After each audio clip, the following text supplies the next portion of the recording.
Selamat siang semuanya, kembali lagi bersama saya Dr. Beribulur SH Makes. Saat ini saya tengah membahas bahwa kita sudah melakukan laporan kemarin di Polda Metro juga ya mengenai OSO ya, dugaan tindak pidana yang dilakukan dengan OSO dan mahkota ya. Jadi di sini OSO ini ada mahkota, ada Wonderful dan sebagainya.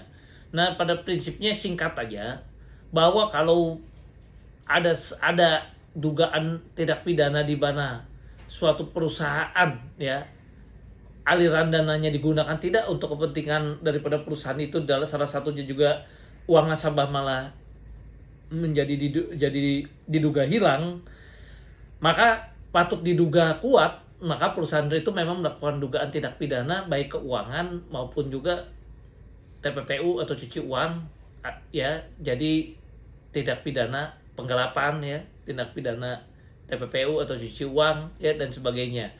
Nah, kita sudah melakukan pelaporan di Polda Metro dan tentu kita berharap laporan-laporan ini bisa berjalan dengan singkat.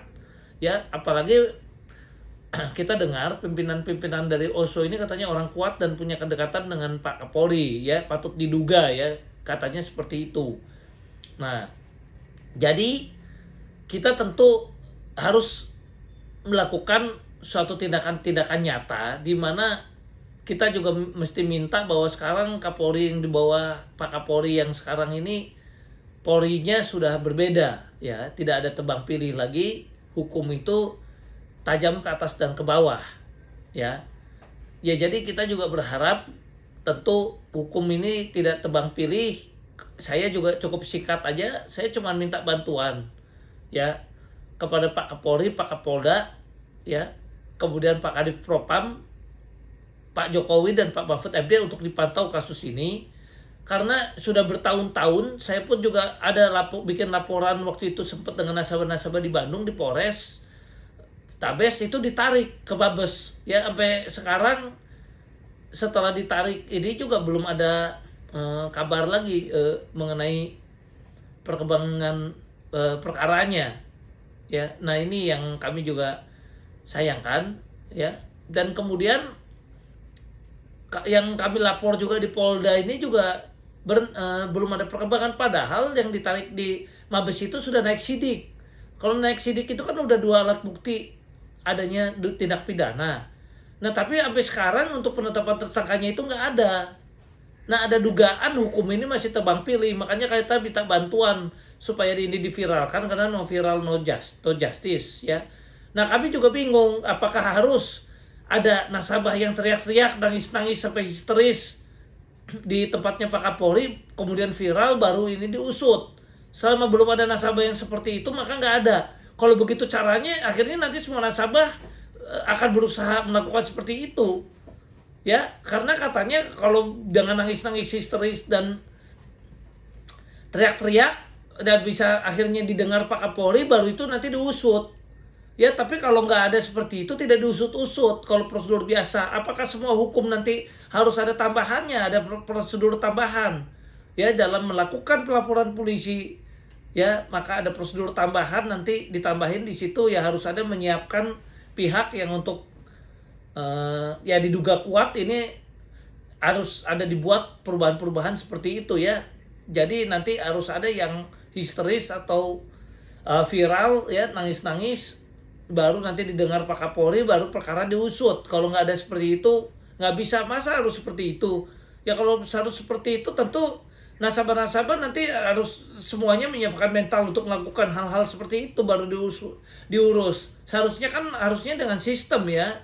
Jadi tidak boleh dengan kalau viral baru diurus ya. Mestinya ada prosedur tertentu yang memang gimana caranya perkara ini bisa berlanjut dengan cepat. Apalagi sekarang udah ada sistem daripada sesuatu teknologi ya. Jadi kita juga harap ya, misalnya kalau ada laporan di Polres, di Polda, ya semua penyidik semua bekerja dengan sistem ya. Di Polri juga dipantau supaya perkara ini cepat. Ini bagaimana? Harusnya kan ada suatu, saya mengusulkan nih kepada Pak Kapolri, kan harusnya ada sistem online ya, ada sistem pemantauan. Jadi kalau nanti ada segala sesuatunya juga, perkara itu otomatis akan tersaring kepada Kadif Propam, kepada Kapolri dan sebagainya, kalau udah perkara terlalu lama nanti alarm, misalnya ada sistem ya, nanti ada bunyi alarm misalnya di ruangan Pak Kadif Propam, waduh ini ada perkara yang kira-kira sudah lama, ini secara sistem kok terlalu lama, berarti ini harus segera turun diperiksa, ini ada yang tidak benar berarti di sistemnya, demi kepastian hukum ini udah terlalu lama. Jadi kalau semua udah dibuat dalam suatu sistem ya, dalam suatu sistem teknologi, dan kerjasama bisa juga dengan berbagai perusahaan IT ya, jadi polisi ini juga tidak harus histeris dan tebang pilih dan sebagainya. Memang polisi yang aktif nanti, perkara ini terlalu lama, ada apa nih dengan penyidiknya, panggil penyidiknya ya kan, kenapa ini perkara yang Anda pegang terlalu lama ini menyengsarakan masyarakat. Jadi coba teknologi yang sudah ada ini benar-benar digunakan dan dimanfaatkan demi pelayanan masyarakat juga, dan ada suatu kepedulian daripada bapak-bapak kepolisian untuk melakukan hal-hal itu. Ya, jadi sekarang bisa pakai sistem juga untuk pemeriksaan sekarang juga, jadinya kan juga bisa lebih cepat, nggak kayak zaman dulu pakai mesin ketik dan sebagainya, yang kalau salah mati atau dan sebagainya itu mesti ngetik ulang lagi. Ini kan udah sistem komputer ya, kemudian sistem IT juga bisa ya kan, jadi pemantauan Pak Kapolri ini dengan CCTV ya. Sekarang masyarakat kalau mengendarai mobil ditilang itu gampang, ada sistem CCTV seperti itu. Kenapa nggak diterapkan juga di kepolisian ini juga? Ya kita harap kalau memang sudah diterapkan ya tinggal pelaksanaannya. Ya kami nggak berani bilang tidak, barangkali sudah ada rencana ke situ. Ya diduga lah kalau memang sudah diterapkan pun minta lebih maksimal ya, adalah suatu standar khusus gitu. Masa nanti ada perkara orang nggak naik tersangka sampai 2 tahun 3 tahun atau itu ya, kapan selesainya nanti masyarakat ini? Kan harusnya ada pemeriksaan.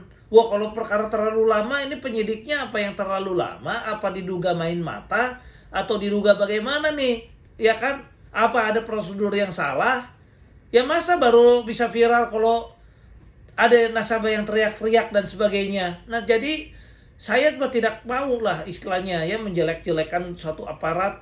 Kita selalu mengatakan semuanya, kita nggak bisa menjustis seperti, kita nggak bisa mengatakan sesuatu hal itu semua sama rata. Pengacara, jaksa, polisi pasti ada baik yang dan ada yang benar ya. Jadi di sini kita juga minta, cuman kenyataannya ada dugaan-dugaan, kan ada oknum-oknum yang memang bermain. Kalau sampai ada suatu perkara tidak tuntas-tuntas, tidak selesai, di sinilah kami minta keadilan daripada Pak Kapolri. Ya, jadi kita tidak tuduh seluruh institusi, tapi kita minta oknum-oknum tertentu yang diduga bermain tolong untuk diperhatikan dan beri sanksi. Karena kalau ada perkara tebang pilih kan juga nggak betul. Nah makanya kami minta sistem yang diperbaiki juga ya, supaya ada suatu standar khusus juga, sehingga di Pak Kapolri, di Pak Kapolda pun ada suatu sistemnya juga. Bagaimana kalau perkara terlalu lama ya kita bisa aktif ya, penyidiknya pun mungkin bisa diberikan suatu sistem prestasi. Kalau bisa menyelesaikan cepat, ada uang prestasi atau penghargaan untuk penyidik yang bisa melakukan dengan cepat sehingga masyarakat puas terlayani. Tapi kalau perkara lamban sampai sekian lama nggak selesai, berarti penyidiknya diduga kurang mampu, berarti ada pengurangan poin.